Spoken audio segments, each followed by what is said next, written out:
Halo para penghirup oksigen, kembali lagi di konten Rakit PC. Di sini kita pakai dilihat dari perspektif atas gitu, biar saya nggak perlu mandi. Enggak. Oh my god. Oke, langsung aja teman-teman. Ini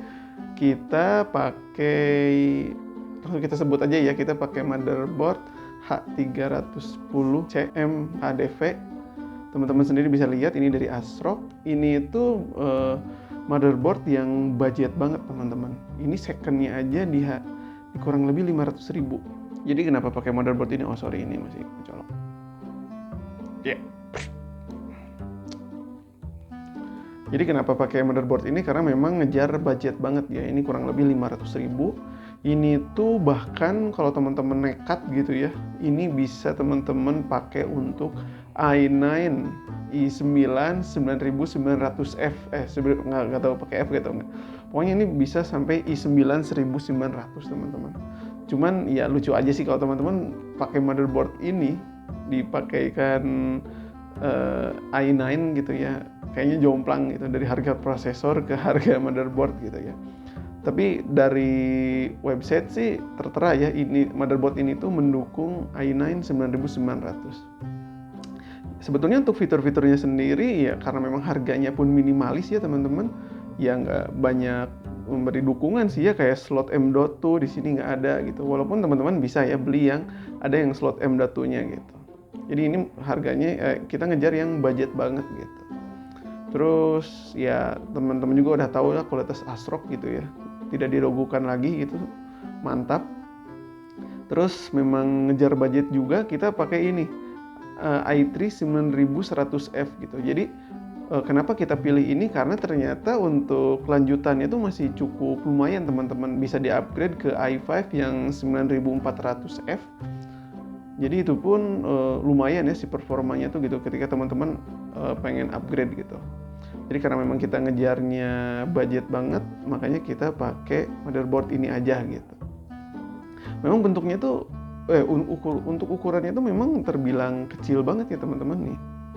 Bahkan dibanding dengan VGA, lihat.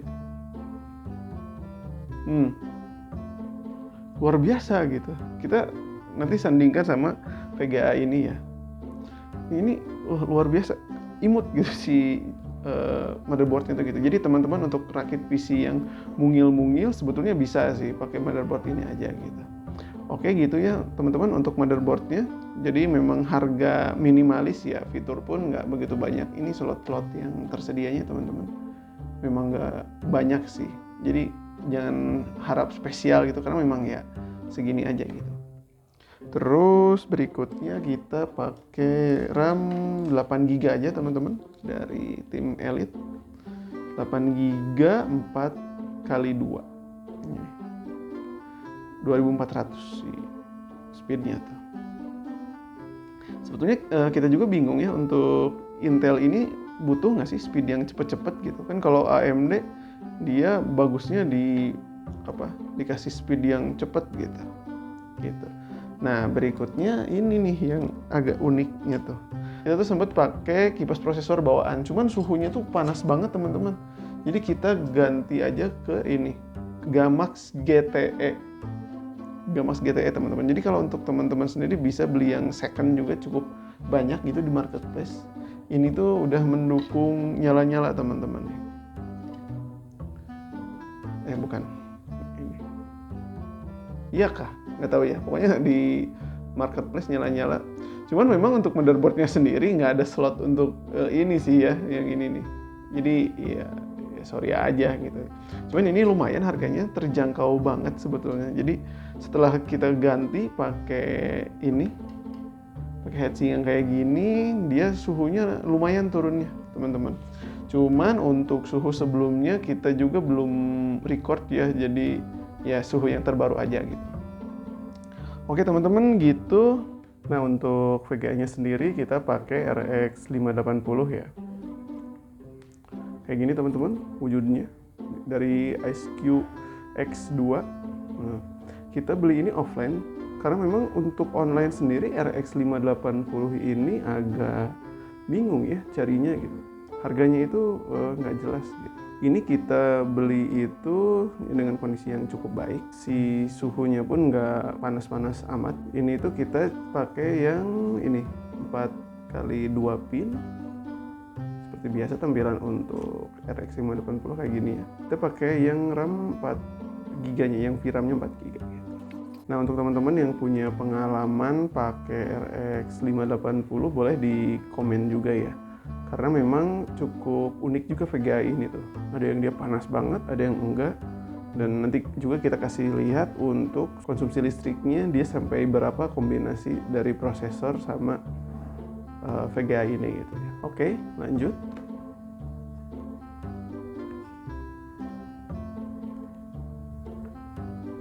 Untuk SSD-nya kita pakai ini teman-teman, Adata 120 GB SU650.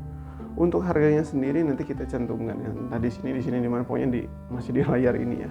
Ini SU650 ya lumayan lah ya untuk harga ini tuh, dan performanya pun apa perlu kita cek dulu ya. Enggak sih kayaknya. Oke.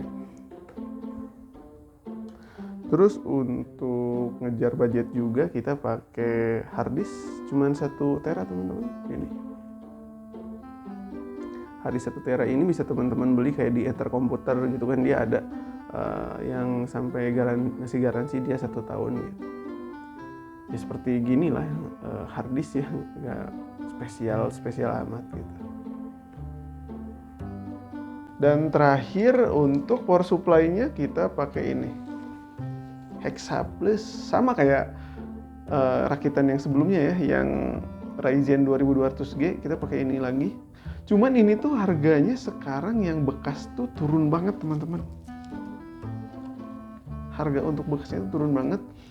Ya teman-teman terserah mau pakai yang baru atau yang bekas gitu. Cuman kalau kita sarankan sih ya, untuk power supply ini baiknya yang baru aja dan yang udah tersertifikasi aja gitu, biar menjaga juga sih dari segi usia komponen biar lebih awet aja gitu.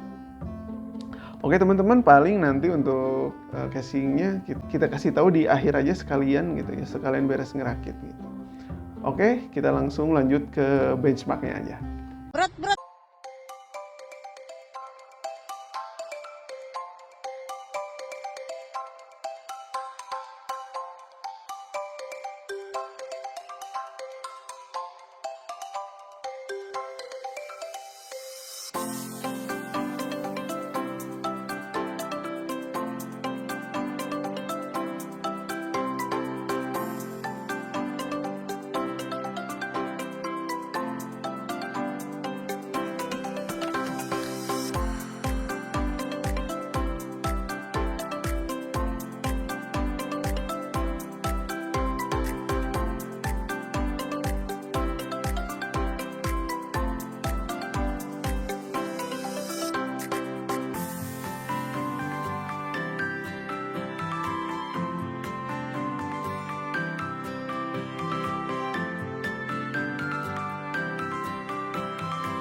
Jadi ini untuk konsumsi listrik ketika idle, teman-teman.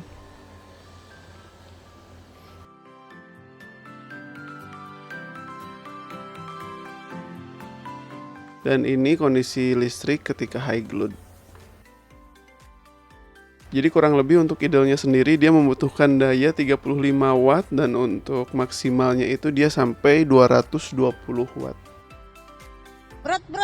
Oke teman-teman, jadi untuk casing PC yang kita pakai itu Digital Alliance N21 ya. Sebetulnya pengennya sih N23 gitu, biar ada LED strip di depannya. Tapi karena memang agak jarang gitu ya untuk N23 ini, jadi ya N21 aja udah kelihatan keren teman-teman.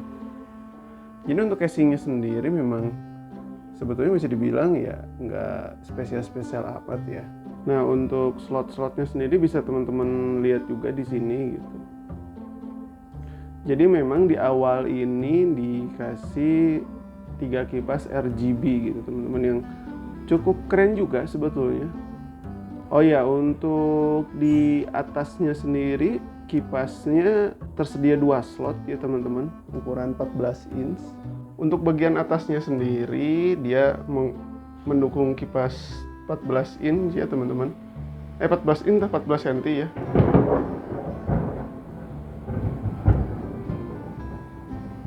Dan ini tuh udah ada dust filternya juga. Dan untuk bagian belakangnya seperti ini teman-teman, untuk bagian belakangnya.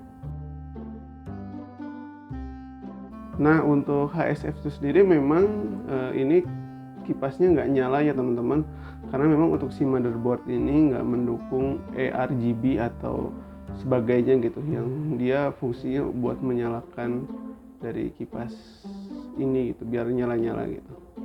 Terus kita juga tambahkan kipas pendukung ya 3 gitu, biar ya lebih oke aja gitu. Nah ini untuk samping kanannya teman-teman, jadi si casing ini itu udah mendukung, oh bukan, jadi casing ini tuh udah dikasih ini nih. Nah jadi dia nyambung ke kipas yang nyala-nyalanya itu teman-teman. Untuk kabel manajemen ya gitulah teman-teman juga bisa lihat lah ya gitu. Kacau. Oke teman-teman, jadi gitu ya untuk Rakit PC episode kali ini. Di harga kurang dari 5 juta kita udah dapat komponen yang terbilang lumayan ya, apalagi untuk main game. Kita sengaja memang nggak tes untuk performa editing video ya, karena memang kita mau fokuskan PC ini ke game aja ya teman-teman. Terus untuk kedepannya sendiri sebetulnya masih cukup potensial ya si PC ini tuh. Teman-teman bisa upgrade bahkan sampai ke i9 1900. Tapi dengan catatan ya harus banyak yang diganti lagi gitu ya. Untuk kedepannya juga teman-teman bisa upgrade ke i5 yang 9400 atau 9400F gitu. Dan casing yang kita pakai pun nggak malu-maluin, ditambah daya yang dikonsumsi pun bukan daya yang gede-gede banget ya teman-teman. Jadi menurut teman-teman gimana untuk Rakit PC kali ini? List harganya ada di sini.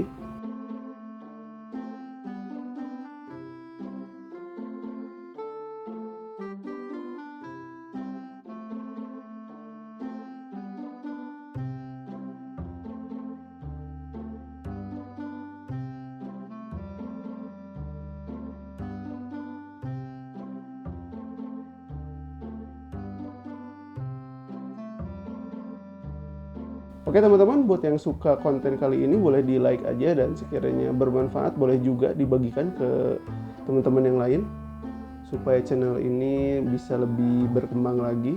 Kalau ada masukan boleh di komen ya. Sekian dari kami, Ngalet Jangkrik pamit undur diri. Bye.